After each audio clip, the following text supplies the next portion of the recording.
Hello students and welcome to the class of English where we will talk about business letters.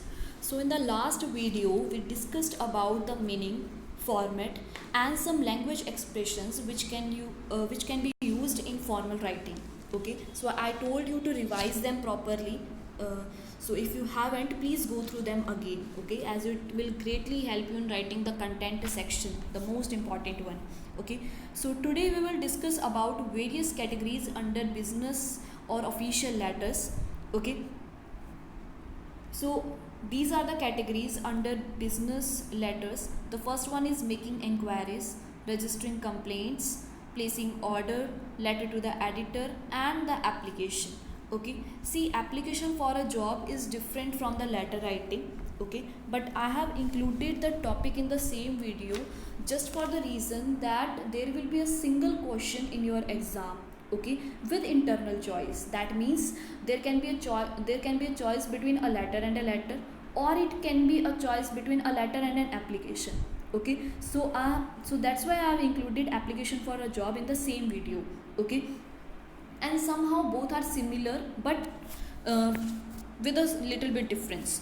Okay, so firstly let's talk about the format. Okay, we have already discussed in the last video, but for your welfare I have revised it again here, with the reason that in this video we will talk about the content section of different categories, because the format writing in all the categories are very similar. They are just same in all the categories. Okay, so we will not revise it again and again. Okay, just a single look is there. Okay, so for your welfare I can revise again. So firstly you will mention the sender's address. Sender address means the person who is writing that letter. Okay, here you should notice that whenever you go for sender's address, if you are writing the house number, flat number, colony or any landmark is there, and your city. Okay, so you should write all these things in different line. Like in the first line you will write house number or flat number. Okay, second line you can write the landmark or the colony, okay, or the location. In the third line you will mention your city. Okay, then after the third line you will have to leave a line in between. आप देख सकते हैं यहाँ पर सामने भी कि मैंने एक लाइन बीच में छोड़ी है. Then you have to mention the date. Okay, and which should be in the proper sequence. Like I have written, firstly I have written the date. Okay, then the month in the full expanded form. You don't have to write in abbreviated form. AUG dot नहीं लिख सकते हैं वहाँ पे. Neither use any dash or oblique. वहाँ पर dash या oblique भी use नहीं कर सकते हैं. Then after putting a comma you have to write the year. Okay, and it can be like 2020 or the by next year 2021. तो आपको वो भी full कंप्लीट वे के अंदर लिखना है. डोंट राइट ओनली 20 और 21. ओके, इस तरीके से नहीं लिखना है.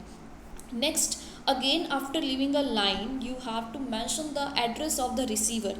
Okay, like if it will already be given in the question also. Like if you are writing to the administrator or the director of a company or any publisher, any book publisher or something, or if you are writing to the editor of a newspaper, तो सबसे पहले आपको उसका designation लिखना है. See we are writing an official letter, तो वो किसी एक ऑफिशियल रैंक पर्सन को ही लिख रहे हैं. That means the person is carrying a designation, एक रैंक वो कैरी कर रहे हैं. Okay, so you will write the director, the managing director, the editor or the principal. Okay, so firstly in the first line you will mention the designation. In the second line you will mention the company's name, institute name or the newspaper name. Okay, so likewise you can write. Next, in the third line you will mention the name of the city. Clear? Then again after leaving a line we will write the subject of the letter. Okay, like here I have given the example to complain regarding the non-functioning of washing machine. See, we are having 4 categories. Okay, inquiry, complaint, placing order and letter to the editor.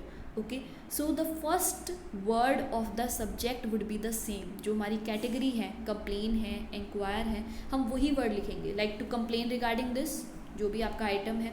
To inquire about such and such course. तो जिसके बारे में भी आपको inquiry करनी है उसके बारे में लिख सकते हैं. टू मेक एन ऑर्डर या to place an order about this and this.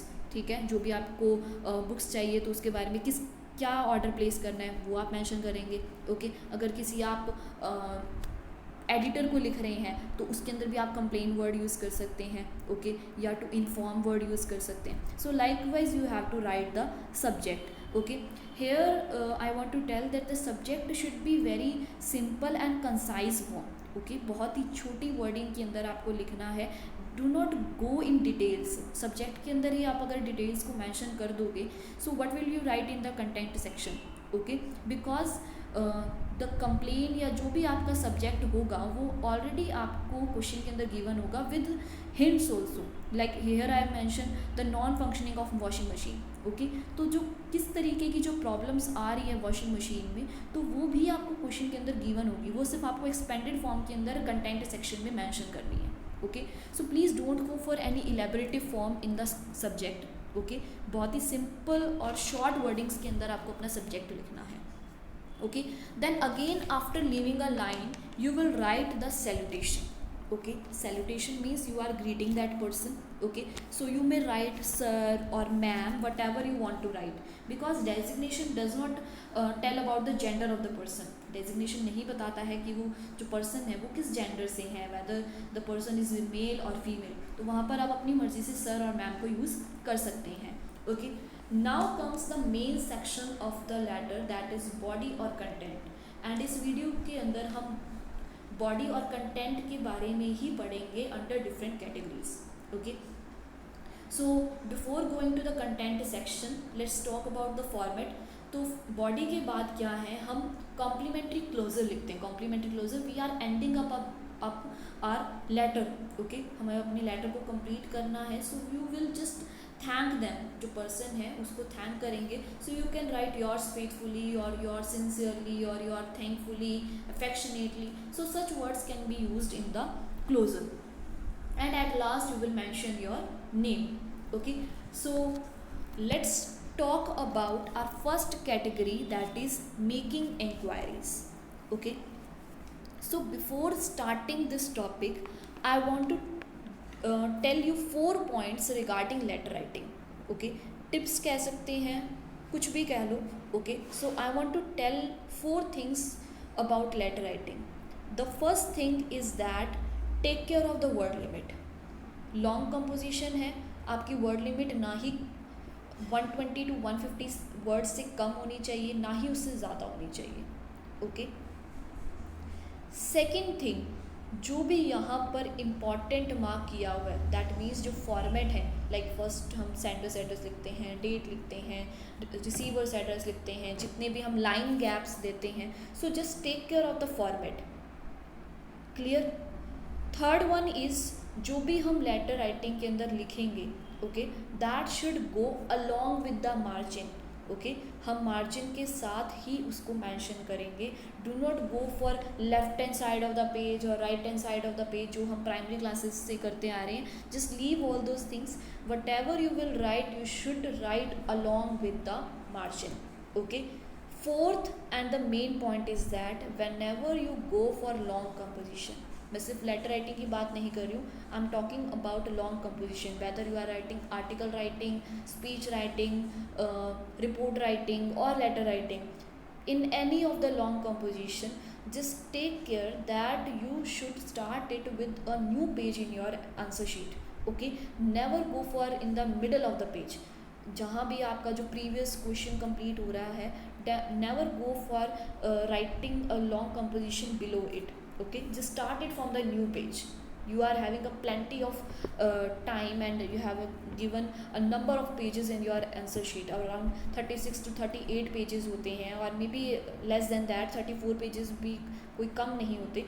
Okay, so just go for a new page while writing a long composition. So these were the 4 things I have told you. Okay, so let's talk about our first category, that is making inquiries.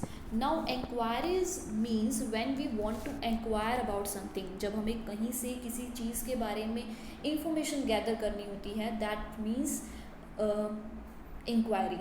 Okay, so let's talk about the body, okay, or you can say the content. So whenever we want to inquire about something, जब हम किसी चीज़ के बारे में inquiry लेते हैं तो हमने उस जगह के बारे में या उस चीज़ के बारे में कहीं ना कहीं पढ़ा होता है, कहीं ना कहीं सुना होता है. Okay, so we will start from there only. Okay, let's see. I have seen your advertisement in the Hindustan Times dated on 11th March 2020. Okay, सी. सो हमने कहाँ पढ़ा है उसको, जब भी हम कोई जो इंस्टीट्यूट होते हैं, कोई भी हैं, तो उनके बारे में कहीं ना कहीं हम किसी ना किसी एडवर्टीज़मेंट के अंदर ही पढ़ते हैं. Okay, so firstly you will mention that I have seen your advertisement. Okay, in which newspaper, you will mention the newspaper. Okay, dated on, this is the very compulsory things. See, whatever I have underlined in this video, जो भी इस video के अंदर इस page के ऊपर आपको underline दिख रहा है, that means these are the compulsory lines which you have to write in your content. Okay, do not write these do not make them underline in your answer sheet. आपको answer sheet के अंदर underline नहीं करना है. Okay, this is just for your purpose. Okay, आपके purpose के लिए बताया कि ये इंपॉर्टेंट लाइन्स हैं. Okay, so regarding so and so course, so whatever the course which you have mentioned, okay, जिनके बारे में क्वेश्चन के अंदर मेंशन किया हुआ है या जिनके बारे में आप इंक्वायरी करना चाहते हैं, तो आप उस कोर्स का नाम लिखेंगे. Whether it can be a computer course और डिज़ाइनिंग और hotel management, whatever it will be there. Okay, so you will write the course, the name of the course. Okay, next is I have passed with flying colors in the required qualification. Now for that course, whether whatever the qualification is needed, like bachelor's or master's or any other diploma, so whatever is the required qualification, you will write that I have passed that with good grades. Okay, flying colors का मतलब है good grades. Okay, so you will write that, you will mention it in your letter. I'm looking for a good course, कि मैं एक अच्छी course की तलाश में हूँ. And as far I have my keen interest in pursuing this course, that after reading your advertisement, I came to know that your institute is very good. Okay, and I have my keen interest. Keen means I have so much interest in doing this course in your institute. Okay, so as far I would like to know the following details. अब कुछ चीज़ें हैं जिनके बारे में मैं inquiry लेना चाहता हूँ या लेना चाहती हूँ. दैट मीन्स तो उसके बारे में आप लिखोगे. ओके, ये कंपल्सरी चीज़ है. अब इंक्वायरी लिख रहे हैं, आप किस चीज़ के बारे में इंक्वायर करना चाहते हैं, that you have to mention here. Okay, so I have made a list of 5 points. Okay, it should be better if you mention only 3 to 4 points. Okay, exam के अंदर 3 to 4 points are enough for writing. Okay, don't go for very elaborative form. बहुत ज़्यादा points लिखने की भी ज़रूरत नहीं है, as it will be a very waste of time. Okay, और बाकी चीज़ें क्या हैं कि आपका जो बॉडी कंटेंट है, आप उस पर वर्ड लिमिट पर ध्यान दीजिए कि आपकी वर्ड लिमिट कहाँ जा रही है. Okay, so it should not go beyond the word limit also, and it should not waste your time also. Okay, so just to mention 3 to 4 details in your inquiry. Like the first one, it can be a duration of course, कि जो course है वो कितनी duration का है, whether it is 1 year diploma or 2 year diploma. Okay, किस तरीके का भी जो कोर्स है. Okay, second is charges or fees. Okay, so what are the charges for the course? Okay, like bachelors के लिए थोड़े कम होते हैं, मास्टर्स के लिए थोड़े ज़्यादा होते हैं. So what is the fee regarding that. Okay, third one is placement opportunities. So this is important thing that after completing that course, what are the opportunities of getting placed in your institute. Okay, तो not in your institute, after completing the course what are the placement opportunities, कि किस तरीके की जो placement opportunities हैं वो मुझे achieve करने को मिल सकती हैं. Okay, the fourth one is certificate और diploma. Whether your institute will just give me a certificate only और it will give me a diploma और degree.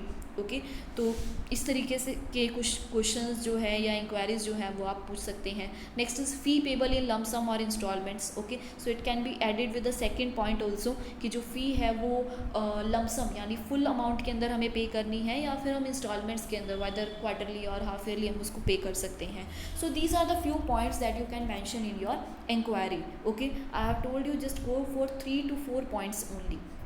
Next is On receipt of this information, I shall personally come to visit and join the course. So this is a very consultation to the person to whom you are writing. उसको एक consult मिल जाता है कि हाँ जब मुझे information मिल जाएगी then I will personally come, okay, and I will join the course also, okay, and I will appreciate it if you could forward me more details regarding it. So ये बहुत ही formal और greeting वे है किसी से बात करने का कि मुझे बहुत अच्छा लगेगा if you forward me more details. अगर इन डिटेल्स के अलावा यानी जो मैंने अबव जो मेंशन की है उन डिटेल्स के अलावा अगर कोई और इम्पॉर्टेंट डिटेल्स हैं, ओके, तो वो भी प्लीज़ आप मुझे फॉरवर्ड कीजिए, ओके, कि मतलब कुछ और ऐसी चीज़ें हैं कि इस कोर्स के साथ आपको कुछ और ज़्यादा जो एक्टिविटीज़ हैं या कोई भी हैं, ओके, तो उसके अंदर आपको कंसेशन मिल सकता है या कुछ भी, okay. So whatever is there you can forward me. तो ये एक अच्छा जनरल वे है किसी से फॉर्मल बात करने का, okay. Next line is a self-addressed envelope is enclosed for reply. See, the person to whom you are writing, he is the head of an institute or it can be the head of a company, okay. So he is not an idle person. वो कोई idle person नहीं है. He is having a lots of work to do, okay. So he will not go for taking out the envelope, bringing out the envelope and write your address and everything. So you will attach reply card along with your letter. Reply card डालेंगे, उसके अंदर self address यानी अपने already आपने अपना जो address है वो मेंशन किया हुआ है. Just few lines are there for the reply, okay. तो जो भी इंफॉर्मेशन है उसके लिए आपने कुछ लाइंस वहाँ छोड़ी हुई है, okay. The person just he will write the information, जो भी आपने डिटेल्स मांगी हैं उनके बारे में वो इंफॉर्मेशन वहाँ लिखेंगे and directly post it to you, okay. So this is a very general and genuine form of writing, formal writing. And at last again you will write the closer with yours thankfully or yours faithfully, whatever you want to write, okay, and with your name, okay. So this was about making inquiries, okay. Let's talk about the second topic, that is registering complaints or replacement, okay. So earlier I have written only the word complaint. Now I have written replacement also. See, sometimes what happen कि कई बार हम बहुत एक चीज़ purchase करते हैं and the item cannot be repaired, okay. So at that time if the item is in its warranty period, तो जो item है उसको हम रिप्लेस करने के लिए भी बोल सकते हैं. So the letter can be only for complain also, कि कंप्लेन के लिए हम लिख रहे हैं. और if the fault is irreparable, okay, then you can go for the replacement also. तो ये कंप्लेन और रिप्लेसमेंट लेटर दोनों ही बन जाता है एक तरीके से, okay. So let's take an example over here. Like you have purchased an LG washing machine, okay, जैसे हमने एक फॉर्मेट के अंदर किया था to complain regarding the non functioning of washing machine. So it's the same thing, okay. So like you have purchased an LG washing machine and the machine is not working properly. Now how will you complain regarding it, okay. Let's read. आप purchased an LG washing machine, okay. See, आप पहले ही आपको mention करना है कि मैंने ये चीज़ purchase की थी, ओके. यहाँ पर LG वॉशिंग मशीन की जगह एक TV भी हो सकता है, माइक्रोवेव भी हो सकता है, okay. So that will go according to the question given in your exam, okay. So an LG washing machine last month from your store against cash memo 3232, okay. So this is the compulsory thing, like whenever we buy an item, okay. So at that time the person who is billing our item, that person always gives us a cash memo. एक cash memo हमें मिलता है, okay. So you have to write that cash memo number so that the person to whom you are writing, he can have a very thorough look. वो बहुत ही quick look वहाँ पर ले सकते हैं using the cash memo number, okay. And dated, okay. You have to write the date also because you have that cash memo with you, okay. So you can write the cash memo number plus the date of buying that item, okay. So dated 14th September 2020, okay. As you can see, I have written the full expanded form of the date, okay. Here also you don't have to write the abbreviated form, so write the complete form of the date, okay. So 14th September 2020, okay. मैंने item जो purchase किया था आपके store से, ओके, with cash memo and on this date, ये आपने mention कर दिया. Next is but I regret to inform you that the washing machine is not working efficiently. लेकिन मैं आपको ये बताना चाहती हूँ, रिग्रेट मतलब मुझे बहुत दुख से बताना पड़ रहा है ये, okay, that the washing machine is not working efficiently, वो अच्छे से वर्क नहीं कर रही है। I am experiencing much problems due to this, मुझे बहुत ज़्यादा प्रॉब्लम एक्सपीरियंस करने को मिल रही है, which require a needy repairment. Okay, so I bought it on your assurance, मैंने इसको आपके एश्योरेंस पर ख़रीदा था। Okay, I try to adjust various controls using the manual. Okay, जो लैब मैनुअल हमें अपनी आइटम्स के साथ मिलता है, तो मैंने अपनी तरीके से बहुत एडजस्टमेंट करने की कोशिश की। See this is a very important line. Why is it important कि सबसे पहले हम अपने एफर्ट्स करके देखने हैं, क्या पता हमसे ही वो स्टार्ट ना हो रहा हो या हमसे ही कुछ डिफ़ॉल्ट क्रिएट हो रहा हो। So this is a very proper line in writing complaint letters, like I try to adjust various controls using the manual but to no avail. No avail का मतलब होता है to of no use. Okay, लेकिन वो किसी भी तरीके से सही नहीं हुआ। The machine is still in its warranty period, ये आपको बताना ज़रूरी है। लाइक अर्लियर मैंने यहाँ लिखा भी है last month, but if it is for 8 to 9 months or 11 months also, the items are for different warranty period। कुछ like ACs होते हैं तो वो 3 year की वारंटी पीरियड के अंदर होते हैं, washing machine it can B for 1 year to 2 year, so different companies allow different warranty period। तो आप वहाँ पर mention करिए that the machine is still in its warranty period। okay, kindly send your expert to rectify the fault, please आप अपने जो expert हैं okay उनको यहाँ भेजिए टू रेक्टिफाई द फॉल्ट, कि उस फॉल्ट को ठीक कर दें। And I request you to replace it if the fault is irreplaceable. Okay, और मैं आपसे रिक्वेस्ट करता हूँ कि प्लीज़ आप उसको रिप्लेस भी कर दीजिए अगर जो फॉल्ट है वो इररिपेयरेबल है, अगर उसको रिप्लेस नहीं हो सकता है या उसको रिपेयर नहीं हो सकता है। ओके, सो आप उसको प्लीज़ वहाँ पर रिप्लेस कर दीजिए। Sorry to tell you but here repairable आना था, ओके, रिप्लेसेबल नहीं है। Please kindly write it irreparable. Okay, so this is the thing, इसीलिए मैं यहाँ पर बोलती हूँ कि कंप्लेंट और रिप्लेसमेंट लेटर सेम है, कि अगर वो जो फॉल्ट है वो अगर रिपेयर नहीं हो सकता है तो आप उसको प्लीज़ रिप्लेस कर दीजिए। So this was about writing a letter of complaint or replacement. Okay, and at last again you have to write that yours faithfully and thankfully with your name. Okay, next category is placing order.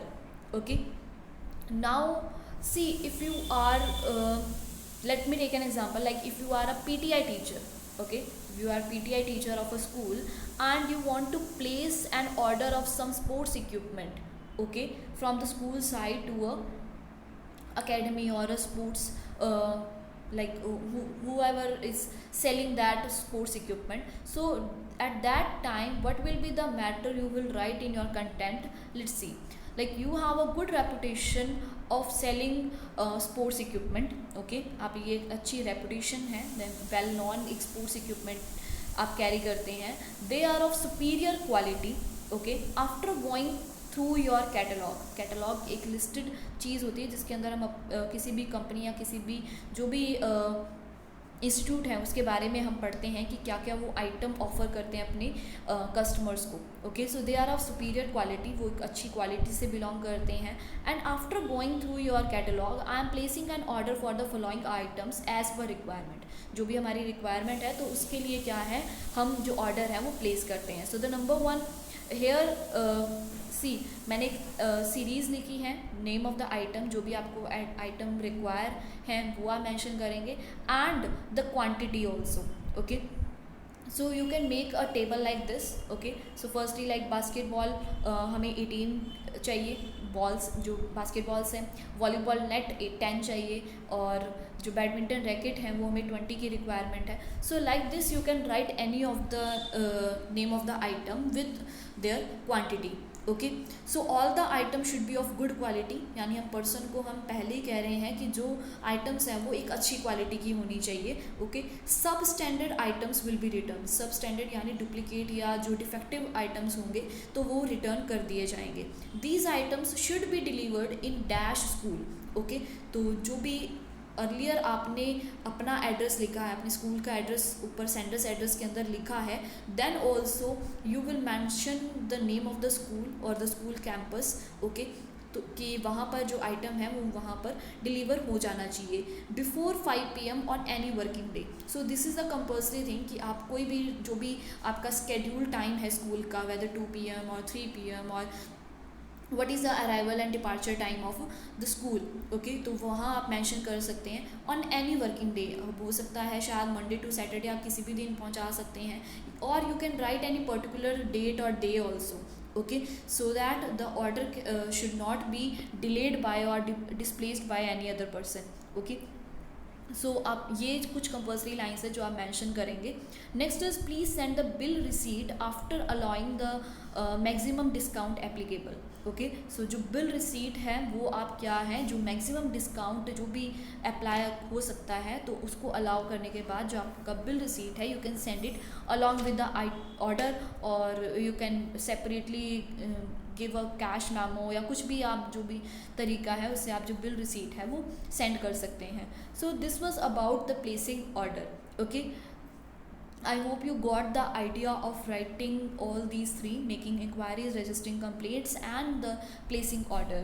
Now the two are left, which we will discuss in our later video. Okay, so I hope you have understood of writing the content section. Okay, along with this video I'll send you some PDF regarding some specimen of all these three, okay, so that it will help you in writing. Just go through them, okay, just go through the underlined part of all the content, okay, just look them carefully, okay, and revise them from time and again. Thank you.